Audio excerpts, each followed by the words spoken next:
മനസ്സിൽ ഏതോ ഒരു സംശയം നീറിപ്പുകയുന്നുണ്ടായിരുന്നെങ്കിലും ശേഖർ തൻ്റെ ഭക്ഷണം കഴിച്ചു തീർത്തു. നേരെ ചെന്ന് ചാരുകസേലയിലിരിക്കുന്ന വേലായുധൻ്റെ അരികിലെത്തി അയാൾ ചോദിച്ചു, ഇപ്പോഴെങ്കിലും കാര്യം എന്താണെന്ന് വ്യക്തമായി പറയാമോ? വേലായുധൻ താൻ പറയാൻ ഉദ്ദേശിച്ച കാര്യം തുറന്നു പറഞ്ഞു. ഗായത്രി ഗർഭിണിയാണ്. വിശ്വനാഥൻ്റെ മകൻ ജനാർദ്ദനെയാണ് അവൾ സ്നേഹിക്കുന്നത്. അവനെ തന്നെ വിവാഹം കഴിക്കുമെന്നും അബോർഷൻ ചെയ്യാൻ തയ്യാറില്ലെന്നും അവൾ വാശി പിടിക്കുകയാണ്. അവളുടെ വാക്കുകൾ ആർക്ക് വേണം? നീ അവളെയും കൊണ്ട് കൊച്ചിയിലേക്ക് പോകൂ. അവിടെ വെച്ച് ആ ഗർഭമില്ലാതാക്കി തിരികെ അയക്കണം. ഞാൻ പിന്നീട് നല്ലൊരു ആലോചന നോക്കി അവളെ വിവാഹം കഴിപ്പിച്ചു വിട്ടോളാം. വേലായുധൻ്റെ വാക്കുകൾ കേട്ടതും ശേഖറിൻ്റെ ഉള്ളിൽ ദേഷ്യം അണപ്പൊട്ടിയൊഴുകി. ഛർദ്ദിച്ച് അവശയായി കട്ടിലിൽ കിടക്കുകയായിരുന്ന ഗായത്രിയുടെ കയ്യിൽ പിടിച്ച് വലിച്ചെഴുന്നേൽപ്പിച്ച് ശേഖർ അവളുടെ കവിളെ താഞ്ഞു തല്ലി. ഗായത്രി ഭയന്ന് വിറച്ചുപോയി.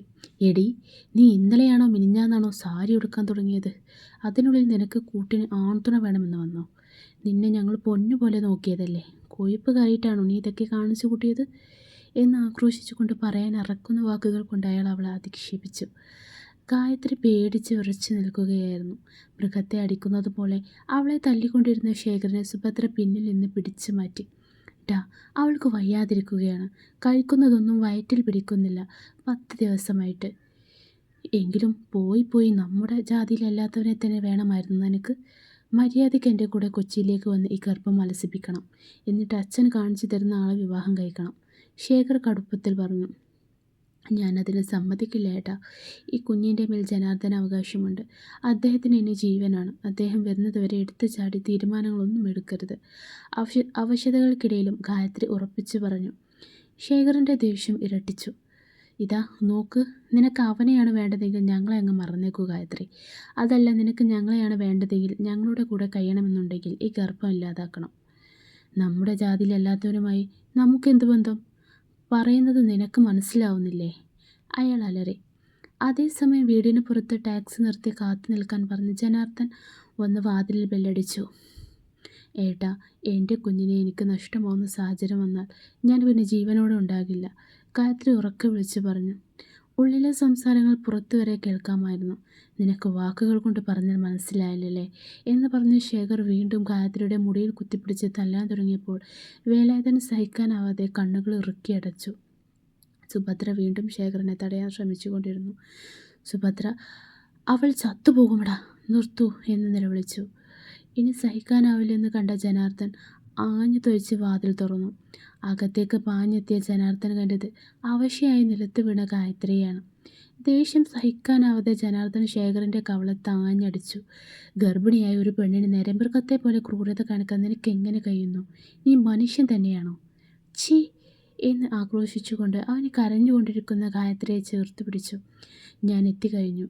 ഇനി നിനക്ക് ഒന്നിനെയും പേടിക്കേണ്ടതില്ല, അവൻ അവളെ ആശ്വസിപ്പിച്ചു. ഇനി സമ്മർദ്ദത്തിനടിപ്പെട്ടാൽ അത് കുഞ്ഞിന് നല്ലതല്ല. ഞാൻ നിന്നെ എൻ്റെ വീട്ടിലേക്ക് കൊണ്ടുപോവുകയാണ് എന്ന് ലാളനയോടെ പറഞ്ഞുകൊണ്ട് അവൻ അവളെ നെഞ്ചോട് ചേർത്തു. മകളെ ജനാർദ്ദൻ നന്നായി നോക്കിക്കൊള്ളുമെന്ന് സുഭദ്രയ്ക്ക് മനസ്സിലായപ്പോൾ അവരുടെ മനസ്സിലെ ആശങ്കകൾ ഒഴിഞ്ഞു. നീ അവളെ കൊണ്ടുപോകുന്നത് ഞാൻ നോക്കി നിൽക്കുമെന്ന് കരുതിയോ എന്ന് ശേഖർ വീണ്ടും ആക്രോശിച്ചപ്പോൾ ജനാർദ്ദൻ മറുപടി നൽകി. ശേഖർ, നീ പഠിച്ചവനല്ലേ? നിയമങ്ങളെക്കുറിച്ച് നിനക്കറിയില്ലേ? ഗായത്രി ഒരു മേജറാണ്.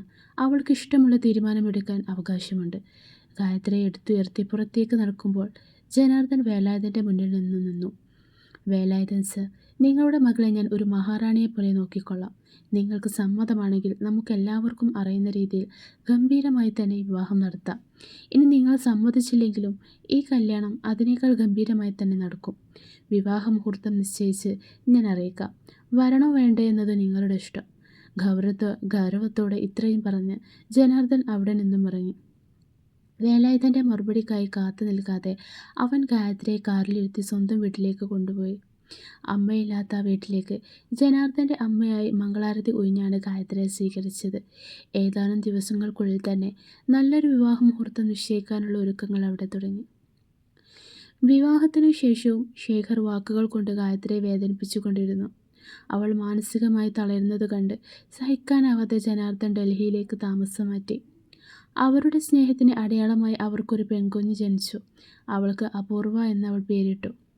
2 വർഷങ്ങൾക്ക് ശേഷം ജനാർദ്ദൻ്റെ അനുജൻ്റെ കല്യാണത്തിനായി ആ കുടുംബം വീണ്ടും നാട്ടിലേക്ക് പുറപ്പെട്ടു.